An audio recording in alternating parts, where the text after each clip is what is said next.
Okay. आज हम CBSE PYQs का सबसे इंपॉर्टेंट क्वेश्चन डिस्कस करने जा रहे हैं। ठीक है, consider circuit shown in the diagram, find the current in 3 ohm resistors. ये फिगर हमें गिवन है, यहाँ पर अपने को इस ब्रांच की करंट फाइंड आउट करनी है बेटा। तो इसको सपोज करो मैं टोटल करंट आई ले रहा हूँ यहाँ पर, और टोटल करंट आई जो है यहाँ पर इस पॉइंट पर आने के बाद, ठीक है, वो 2 पार्ट्स में डिवाइड हो रही है, I1 और I2। तो यहाँ से हमसे I1 पूछिए, पर मैं आपको पूरा सिखाऊंगा कि अगर आपसे I भी पूछ ले, I2 भी पूछ ले, तो आप किस तरीके से इस क्वेश्चन को सोल्व करेंगे। तो बेटा जब भी कभी ऐसा क्वेश्चन आ जाए तो सबसे पहले टोटल करंट फाइंड आउट करो। हमसे I1 पूछिए 3 ओम के अक्रॉस, पर बेटा टोटल वोल्टेज हमें गिवन है।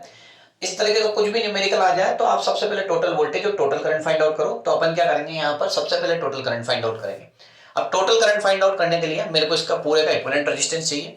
अब मुझे यहाँ से साफ साफ दिखाई दे रहा है कि यहाँ 3 ओम और 6 ओम जो है वो पैरेलल में, और पैरेलल रेजिस्टेंस को सोल्व करने की मैंने शॉर्ट ट्रिक आपको बताई हुई है कि क्या करते हैं अपन, दोनों रेजिस्टेंस का मल्टीप्लाई कर देते हैं, R1 into R2 upon R1 plus R2, दोनों रेजिस्टेंस का मल्टीप्लाई अपॉन में दोनों रेजिस्टेंस का सम।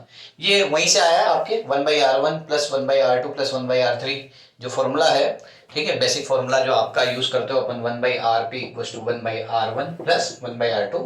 ठीक है, वहीं से एलसीएम लेके ट्रिक निकालिए। तो ये ट्रिक क्या है, R1 इंटू R2 अपन R1 प्लस R2। तो यहाँ से इन दोनों रेजिस्टेंस को, कौन कौन से, 3 ओम और 6 ओम, इसको R1 बोल देता हूँ, इसको R2 बोल देता हूँ। तो यहाँ पर इन दोनों को पैरेलल में सोल्व करेंगे तो 3 इंटू 6, 3 प्लस 6, तो यहाँ पर ये हो जाएगा 18, और 6 और 3 9, 9 से 18 कितने टाइम्स, 2 टाइम्स कट हो जाएगा। मतलब इन दोनों को सोल्व करने पे क्या आया बेटा, ठीक है, 2 ओम का रेजिस्टेंस आया। तो मैं यहाँ पर साइड में एक डायग्राम बना लेता हूँ। ये अपने पास कितना हुआ, 10 ओम का, और यहाँ पर ये 3 और 6 पैरेलल में सोल्व होने के बाद कितना आ गया, 2 ओम का, और ये बैटरी है हमारी 12 वोल्ट की। तो अभी और सोल्व कर लेते हैं अपन। तो यहाँ पर ध्यान देना, 10 प्लस 2 दोनों सीरीज में आ जाएंगे। तो यहाँ पर मेरे पास एक रेजिस्टेंस आ जाएगा जो कि कितने आ जाएगा, 12 ओम का, ठीक है, सीरीज में दोनों सोल्व होने के बाद। और यहाँ पर एक बैटरी है जो कि कितने की है हमारे पास, 12 वोल्ट की, ठीक है, 12 वोल्ट की बैटरी है। और 10 ओम और 2 ओम दोनों सीरीज में सोल्व होने के बाद कितना हो गया, 12 ओम। ठीक है, मतलब मैंने यहाँ पर, ठीक है, R1 और R2 इनको नाम दिया है। तो ठीक है, इन दोनों को RS बोल देता हूँ यहाँ पर, RS, ठीक है। 10 प्लस 2 कितना हो गया मेरे पास, 10 प्लस 2, ठीक है, 12 ओम हो गया। मतलब मेरे पास पूरा रेजिस्टेंस सोल्व होने के बाद एक रेजिस्टेंस बन चुका है 12 ओम का।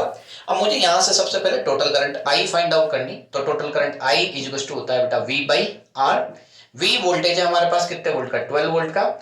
यहाँ पर रेजिस्टेंस कितने का, 12 का। तो यहाँ से 12 से 12 कैंसिल आउट हो जाएगा, मतलब 1 एम्पियर की करंट हमारे यहाँ पर आ जाएगी।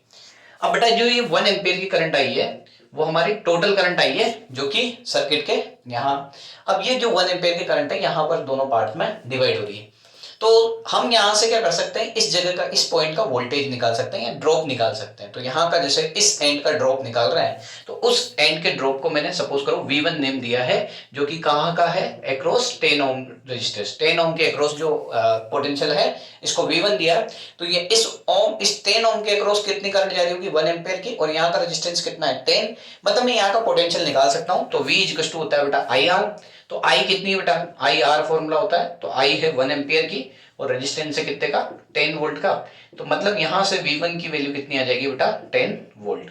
अब हमारे पास V1 अगर आ चुका है, यहाँ का V1 आ गया, तो मुझे पता है टोटल वोल्ट की पूरी बैटरी है। टोटल वोल्ट 12 वोल्ट में से अगर मैं 10 को माइनस कर दूं तो यहाँ का वोल्टेज आ जाएगा, ठीक है। तो यहाँ का जो वोल्टेज है, इसको मैं सपोज करो V2 नेम दे रहा हूँ। तो जो पैरेलल में वोल्टेज सेम रहता है, तो यहाँ जो V2 वोल्टेज होगा वो भी यहाँ पर भी रहेगा, क्योंकि पैरेलल में वोल्टेज की वैल्यू क्या रहती है बेटा, सेम रहती है। तो यहाँ पर हमें V2 निकालना है। तो V2 निकालने के लिए क्या करेंगे अपन, 12 वोल्ट की कंप्लीट बैटरी जो टोटल वोल्टेज है उसमें से यहाँ का जो V1 है उसको क्या कर देंगे, माइनस कर देंगे। तो यहाँ से V2 की वैल्यू 12 में से 10 माइनस करेंगे तो कितना आ जाएगा, 2 वोल्ट।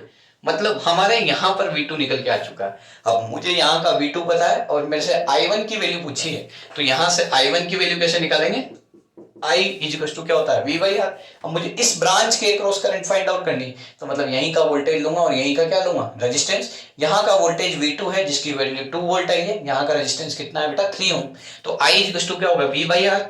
I इक्वल टू क्या होगा, V/R। तो यहाँ का वोल्टेज कितना है, यहाँ का वोल्टेज है हमारे पास 2 वोल्ट और यहाँ का रेजिस्टेंस कितना है 3 ओम। मतलब हमें ये ध्यान रखना है कि जहां पूछा जाए आपसे उस जगह का ही वोल्टेज लेना है और उधर की भी क्या लेनी, करंट लेनी। तो यहाँ ड्रॉप जो हो रहा था यहाँ पर वो 2 वोल्ट का हो रहा था, तो यहाँ का वोल्टेज 2 लिया और यहीं का रेजिस्टेंस 3।